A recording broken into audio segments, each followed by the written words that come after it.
Hello guys, welcome back. मुझे सभी को बताते हुए काफ़ी खुशी हो रही है कि मेरी मेहनत रंग लाई। जी हाँ, आज मेरी नींद हुई थी पूरी, क्योंकि मेरी और मेरी नींद के बीच में कोई भी कांटा नहीं था। उठने के बाद देखता हूँ तो पंडित ने तो सारा कमरा सर पे उठा रखा था, सारा सामान उथल पुथल हो चुका था। इतनी मेहनत से जो कल कमरा साफ किया गया था वो फिर से पहले जैसा हो चुका था। थोड़ी देर तक तो मैं इसको देखता रहा कि ये क्या नौटंकी चल रही है, पता नहीं कौन सा कोहिनूर ढूंढने में ये लगा पड़ा था।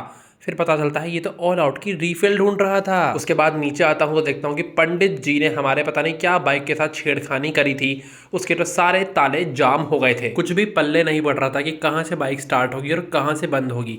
इतने में ही एंट्री होती है हमारी माँ जी की। तो माँ जी हमारी वाइट हेयर बैडी है, उनको जहां भी मौका मिलता है वो वहां शो ऑफ करने लग जाती है। तो दिखाती है मेरे को वो कितना बड़ा कूलर लाई थी। तो मैंने भी कह दिया, माँ जी आप तो बहुत मोटी पार्टी हो, कभी कभार पैसे की बारिश हम पर भी कर दिया करो। तो बाइक की ऐसी तैसी करने के बाद हम दोनों काफी थक चुके थे। और जो लोग नहीं जानते हैं उनको बताना चाहूंगा कि दुनिया का सबसे नंबर 1 चटोरा व्यक्ति हमारा ये पंडित है और सेकंड नंबर पे मैं आता हूँ। काफी देर तक हम दोनों ने सोच विचार किया और फाइनली हमने डिसाइड किया कि क्यों ना छोटी सी समोसा पार्टी ही कर ली जाए। और उसके बाद 3-3 आदमियों के बराबर के समोसे तो हम दोनों अकेले ही पेल गए। अभी अभी हमने इतने सारे समोसे खाए थे, लेकिन फिर भी पंडित जी के कलेजे को ठंडक नहीं पड़ी। तो मैंने तो कहा पंडित जी से, मैंने कहा पंडित जी अभी तो खाना खाया था। तो वो कहता है, अरे स्पर्श भाई कौन से जमाने में जी रहे हो आप, जो अभी हमने किया था उसे नाश्ता कहते हैं, खाना तो अब खाया जाएगा। ऊपर से पंडित कहता है कि मेरा बस चलता तो मैं तो समोसे वाली हलवाई की पूरी कढ़ाई चाट जाता।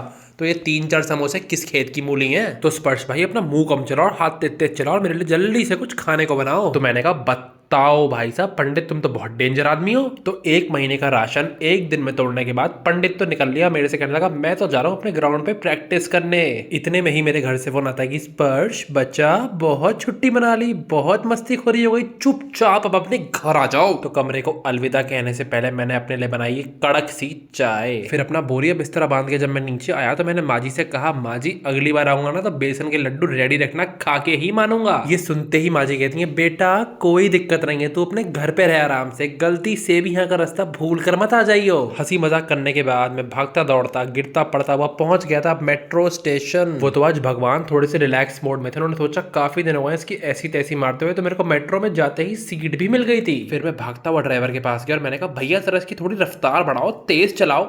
तो ड्राइवर भैया मेरे को देख के कहते हैं, भाई साहब आप थोड़े से पागल हैं क्या, ये आपको ऑटो रिक्शा दिखाई दे रही है क्या, जो आपने कहा तो भगा देंगे हम इसे। तो मेट्रो तो दौड़ी नहीं, लेकिन मैं घर आते ही बुलेट ट्रेन की स्पीड से दौड़ता हुआ पहुंच गया था अपने जिम पहुंचकर देखता हूँ कि मेरी ही तरह सभी लोगों को आज ही लगा था चस्का जिम करने का, और इतनी भीड़ थी कि मेरे को एक भी मशीन खाली नहीं मिली। तो फिर मशीन हड़पने के लिए मेरे को 2-4 लोगों को धक्का मारना पड़ा और एक आधे के बम पे तो बहुत जोरदार लात भी मारनी पड़ी। ये सब करने के बाद मैंने इतनी देर तक वर्कआउट किया कि जिम वाले भैया ने तो लाइट वगैरह सब बंद कर दी थी। वो मेरे से कहते हैं, भाई तेरा गद्दा वद्दा यहीं लगवा दो क्या, घर नहीं जाना क्या आपने। ये सब सुनने के बाद मैं तो भागता दौड़ता हुआ गोली की स्पीड से निकल लिया था अपने घर की तरफ। घर पहुंचा तो देखा घर वाले तो पहले से ही मेरे इंतजार में खड़े थे, वो भी लाठी डंडों के साथ। फिर मैं पहुंच गया था अपनी बहन के पास और उससे जाते ही मैंने सारी जानकारी ली कि मेरे पीठ पीछे से घर में क्या क्या कारनामे हुए थे। इतने में ही वहां मम्मी आ जाती है और वो कहती है कि बेटा जितनी जल्दी हो सके दोनों अपनी अपनी पोटली बांध लो। तो सभी को याद दिलाना चाहूंगा कि जब वी मेट में गीत नाम की जो बड़बोली लड़की थी वो अपने घर से भाग गई थी, लेकिन यहाँ तो सिचुएशन थोड़ी सी अलग थी, क्योंकि यहाँ तो पूरा का पूरा खानदान ही भाग रहा था। फिर जल्दी जल्दी हम लोगों ने अपना सारा का सारा सामान गाड़ी में भर दिया था। ये सब काम करने के बाद जब मैं ऊपर आता हूँ तो मैं देखता हूँ कि यहाँ तो 50 जोड़ी कपड़े रखे हुए हैं। मैंने कहा यार मैं तो मजाक कर रहा था, तुम लोग तो असली में ही सीरियस हो गए यहाँ से भागने के लिए, जो तुमने थोक के भाव में कपड़ों की पैकिंग कर ली है। ये सब सुन के मेरी बहन ने तो अपना सर पकड़ लिया और इतने में ही मम्मी आके कहती है कि जो भी कुछ खाना पीना है जल्दी खा ले और टाइम से सो जा, क्योंकि सुबह जल्दी उठना है। उसके बाद मैंने मम्मी से कहा, सुनो मम्मी इस घर में किसी में इतनी हिम्मत नहीं कि मेरे को ऑर्डर दे सके। उसके बाद 2 बार अपना कान खिंचवाने के बाद और 4 झापड़ खाने के बाद मुझे तो हार माननी पड़ी, और राजकुमारी साहिबा तो कोने में खड़ी खड़ी इस सीन के पूरे मजे लिए जा रही थी। फिर जल्दी से नीचे आते ही मैंने तो अपना बकरियों वाला डिनर तैयार किया। बस कुछ ही दिनों की बात है जब मैं पूरी की पूरी तरीके से बकरी बन जाऊंगा और उसके बाद आप लोगों को मेरी प्यारी आवाज की जगह मैं की आवाज आया करेगी। इतने में ही मेरी बहन उछलती कूदते हुए नीचे आती है और फिर मेरी नजर पड़ती है उसके नाखूनों पे।